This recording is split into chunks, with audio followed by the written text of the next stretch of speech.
Hi అండి, welcome to Vincy kitchen. ఈరోజు మనం శ్రీరామ నవమి సందర్భంగా చలిమిడి, వడపప్పు, పానకం ఎలా చేసుకోవాలో చూద్దాము. ముందుగా వడపప్పు కోసం కొన్ని పెసరపప్పు తీసుకుని కడిగి దాంట్లో కొన్ని వాటర్ పోసి 1 గంట పాటు నానపెట్టుకోవాలి. ఇవి నానేలోపు మనం చలిమిడి పానకం చేసేసుకుందాము. చలిమిడి కోసం 1/2 కప్పు తురిమిన బెల్లం తీసుకోవాలి. 1/2 కప్పు బెల్లానికి 1 కప్పు బియ్యం పిండి అయితే సరిపోతుంది.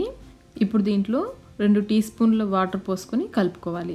వాటర్ ఎక్కువ పోయొద్దండి, దీనికి ఎక్కువ వాటర్ పట్టవు. ఇది బాగా కలిసేలాగా కలుపుకున్న తర్వాత వాటర్ సరిపోకపోతే అప్పుడు యాడ్ చేసుకోండి. ఈ విధంగా చూసుకుంటూ కొంచెం కొంచెం యాడ్ చేసుకుంటూ కలుపుకోవాలి.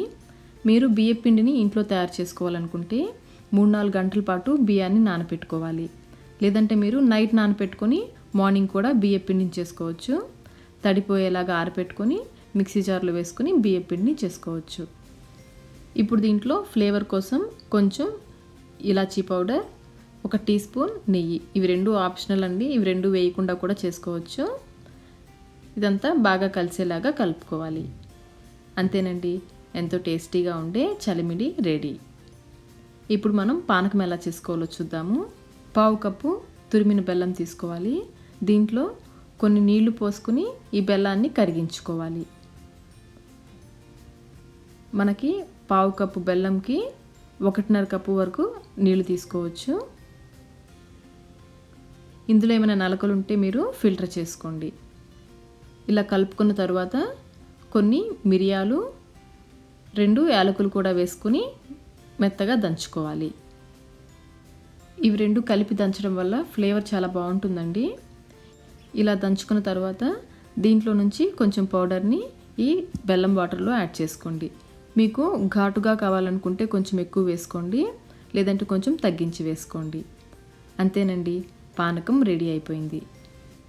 పెసరపప్పు కూడా చక్కగా నానిపోయింది. చూడండి, ఇలా నొక్కి చూస్తే మీకు అర్థమవుతుంది నానినట్లు. ఇప్పుడు ఇందులో ఉన్న ఎక్సెస్ వాటర్ని డ్రైన్ చేసేసుకోవాలి. ఇప్పుడు దీంట్లో బాగా చిన్నగా కట్ చేసిన కొన్ని పచ్చిమిర్చి ముక్కలు గింజలు లేకుండా వేసుకోవాలి. అలాగే కొంచెం పచ్చి మామిడి తురుము కూడా వేసుకోవాలి. కొంచెం సాల్ట్, ఇవన్నీ బాగా కలిసేలాగా కలుపుకోవాలి. కొంతమంది నానిన పెసరపప్పులో కొంచెం బెల్లం వేసి పెట్టేస్తారండి, కొంతమంది ఇలా చేస్తారు. మీరు ఏ విధంగానైనా చేసుకోవచ్చు. వడపప్పు కూడా రెడీ అయిపోయింది. ఈ శ్రీరామనవమికి మీరు కూడా వడపప్పు, పానకం, చలిమిడి చేసి పెట్టండి. మీ ఫీడ్బ్యాక్ని నాకు కమెంట్ రూపంలో తెలియచేయండి. ఈ వీడియో మీకు నచ్చినట్లయితే లైక్ చేయండి. మీ ఫ్రెండ్స్కి, ఫ్యామిలీ మెంబర్స్కి షేర్ చేయండి. మా విన్సీ కిచెన్కి సబ్స్క్రైబ్ చేయడం కోసం కింద ఉన్న సబ్స్క్రైబ్ బటన్ని ప్రెస్ చేయండి. అలాగే పక్కనే ఉన్న బెల్ ఐకాన్ని క్లిక్ చేస్తే మా లేటెస్ట్ వీడియో నోటిఫికేషన్స్ మీకు వస్తాయి. Thank you.